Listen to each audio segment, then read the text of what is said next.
Дариға Бадықова негізі дұрыс істеді. Бүгін подкастты көріп жатқан шығарсыздар, иә, мен де бір-екі көзім шалып қалды. Негізі дұрыс. Неге? Өйткені мынандай тип еркекпен өмір сүру, да, бұндай еркектерді кене деп айтады. Кене или сүлік деп айтады. Андай жабысып алады әйелге, да, андай жабысып алады да. За счет әйел өзін проявлять еткісі келеді. Біз істеп жатырмыз, біз отбасымен істеп жатырмыз, біз деп әйелдің потенциалын өзіне бірге жабысып алады да. Сондай еркектер қоғамда көп қазір. Ничего, миллиард тапқысы келді, миллион тапқысы келді, Бадықова тапты. Но жарқап жүргісі келді, өзін әйел бақытын сезінгісі келді, жаңағы сүйікті сезінгісі келді. Неважно, кім, қалай, да, но все равно ол өзін неғылғысы келді, да, ол былай болмаса да басқа өзінің қабілеттері бар, да, соны ашты, дамытты, тапты, ақша. Бірақ мынандай жаңағы өстіп андай қасына бүйтіп мияулап жүретін еркектен құтылды, зато еркіндік алды, да. Сондықтан мына жерде көп әйелдер еркекті бір жертва болып отыр да, соны қолдап жатыр, соны ше таң қалып жатырмын. Қалай болған өзі куәгерлері бар екен. Содан жаңағы жігітке айттым, мен қолыммен істеген мойынмен көтер, мен араласпаймын дедім. Алла тағала куә, мен сіздерге айтайын. Сондықтан да айтарым, әртүрлі қазір тарап жатыр ақпараттар.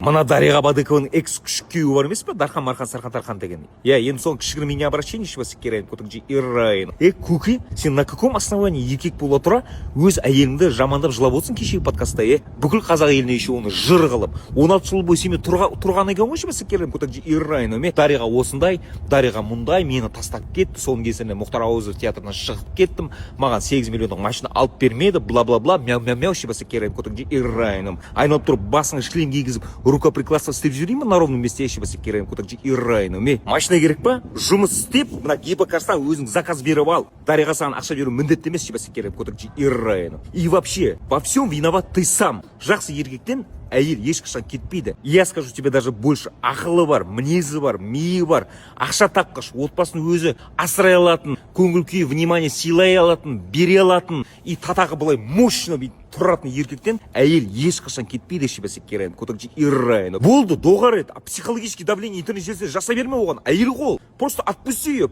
Пусть бақытты болсын шибасы керайын көтіңжі ирайын. Одан бөлек я мен түсініп тұрмын, жартылай ішкі дүниеңді көріп тұрмын, примерно драма куин болып тұр, обесценивание болып тұр. Адам баласың етпен сүйекіне жаралған. Но неге изначально менің жаныма келіп осының барлығын айтып бөліспедің? Каспимен 250 мың теңге аудармадың? Совет беруші едім ғой. Көп ұйықтай бермеді, мысалы шибасы керайын көтіңжі ирайын. Тағы не дейін? Сен еркексің, көтеріп басыңды, оглянись вокруг. Қыздар мен әйелдер көп, табасың әлі өз бақытыңды. Мүмкін таппайсың, кім білер.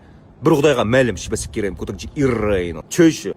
И запомни такую вещь. Никогда в жизни әйел қауыммен не сражайся, ибо победа, ибо поражение будет для тебя позором шибасы керайын көтіңжі ирайын. Түсіндің ме? Ал егер мен әр айтқан сөзіме келіспейтін болсам, давай төбелесіп тастайық рухватикте шибасы керайын көтіңжі ирайын. Че там, не дейсің? Құрметті Дархан мырза, сіздің экс әйеліңіз Дариға Бадықовамен араларыңызда болған жағдай көпшіліктің назарында жүр. Нұрсейіт Жылқышыбайға берген сұхбатыңыздан кейін қаншама халық сізді қолдап, экс әйеліңізді комментарийінде қорлап жатыр. Сұхбаттан кейін сіз өзіңіздің әлеуметтік желіңізде халқым Дариғамен бірге тікелей эфирді ұйымдастырып беріңіздер. Дариғаның өзіне де обращаться етіпсіз. Дариға кел, екеуміз тікелей эфирге шығайық деп, Нұрсейітті де белгілепсіз, Нұрсейіт ұйымдастырып бер бізге тікелей эфирді деп. Бірақ менің түсінбейтін мына бір сұрақта, одан сіз нені қалап тұрсыз? Дариға сіз тікелей эфирге шыққан екен өзінің стористерінде айтарын айтты. Ол өз шындығы, менің шындығымды айтам деген сияқты да.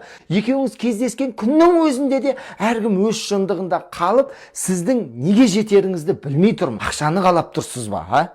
Мүмкін сіз Дариғаға айтарсыз. Дариға, сен 1 миллиард 850 миллион теңге жасадың, содан бір 200 миллион маған берсе, сомен кеттім мен деп, соны айтқыңыз келе ма? Әлде сіз кешірім сұраған қалап тұрсыз ба? Соны айтыңыз. Дариға, сен мені алдыңда тастап кеттің. Маған неше түрлі ауыр сөздер де жазылып жатыр. Менің жаным да жай таппай жатыр. Кешірім сұра, одан кейін мен кетейін деп. Әлде оған әлі де сезіміңіз бар бол, оны қайтарғыңыз келіп тұр ма? Мен бәрібір саған деген сезімім бар.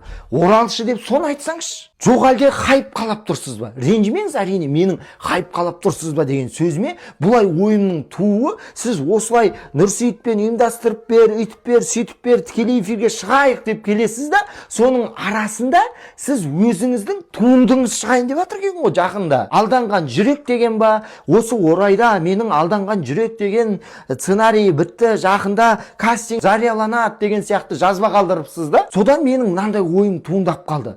Ана Нұрсейітке берген интервьюі, сұхбаты 700 мыңнан астам просмотр жинады.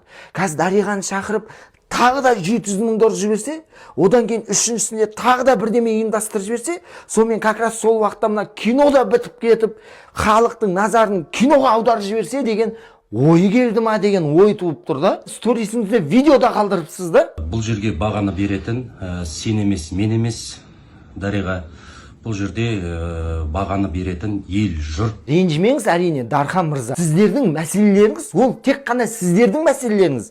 Біздің итақта кредит, ажырасу, ойбай тіпті ана бала зорлану, неше түрлі жағдайлар болып жатқан кезде халықтың арасында сіздің ажырасасыздар ма, қайта қосыласыздар ма, ренжімеңіздер, олар сіздердің жеке мәселелеріңіз. Олай бір халық шешет дейтіндей бір мемлекеттік тұрғыдағы мәселе емес. Жігіттер көп дейді. Дайын отырған жігіттің бері әкеле берші, басын шаба берейін да. Адам деймін да, басыңыз бос па деп көп жаза беретіндер бар енді. Сосын мен енді парақшасына кірем ғой. Мойны бос емес те. Парақшасына. Қыздар байқадыңдар ма, қазіргі уақытта, қыздар дедім, еркектер емес сипақтап жүр. Бүкіл ел болып Дариға ханымның ситуациясына разбирать етіп жатыр. Дариға ханымды емес бұл жерде, оның ішіндегі күшті. Қасында кейбір еркектер ол күшті көтере бермейді. Әйел адамда сондай энергия болады, который лидер сияқты өзі жасайды, артынан өзі бастайды, өзінің қолынан сол жасаған нәрсесін бәрі келе қалады да, и при этом шаршамайды. Она кайфует от этого процесса, но қасындағы еркек сонымен бірге сол жылдамдықпен өспесе, конкурировать етіп кетеді. Ол адам мен кішкентай болып қалдым, мен басылып қалдым, мен үйде отырып қалдым, үйтіп қалдым, бүйтіп қалдым деп арқылы әйелден кегін алуы мүмкін. Яғни сен андайсың, мындайсың деген сияқты оскорблениемен. Сол әйелді түсіру арқылы сөздермен өзін властный қылғысы келеді да, өзіне бір признание алып, мен деген сияқты.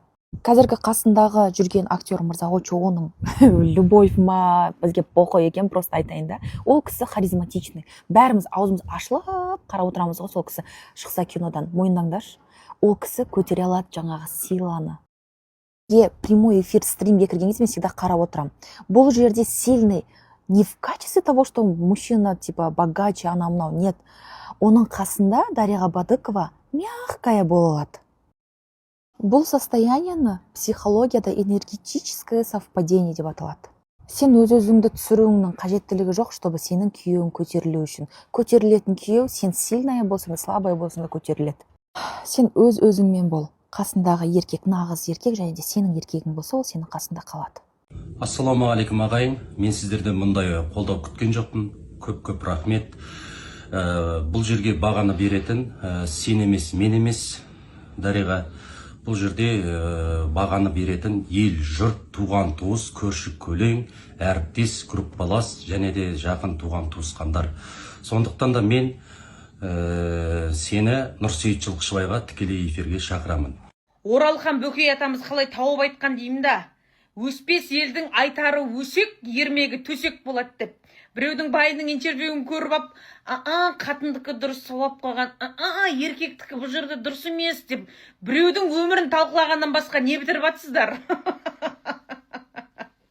Уақыт деген қылыш дейді, сен кеспесең сені кеседі. 2 айдан кейін 1 жыл бітеді, 2025, қайта келмейтін 1 жыл бітеді. 1 сағат өзіңізге уақыт бөліп, 1 жылда не бітірдіңіз, бір есеп беріп қойыңызшы. Өсектен төсектен басқасын. Дариға Бадыкованың бывший күйеуі интервью беріпті.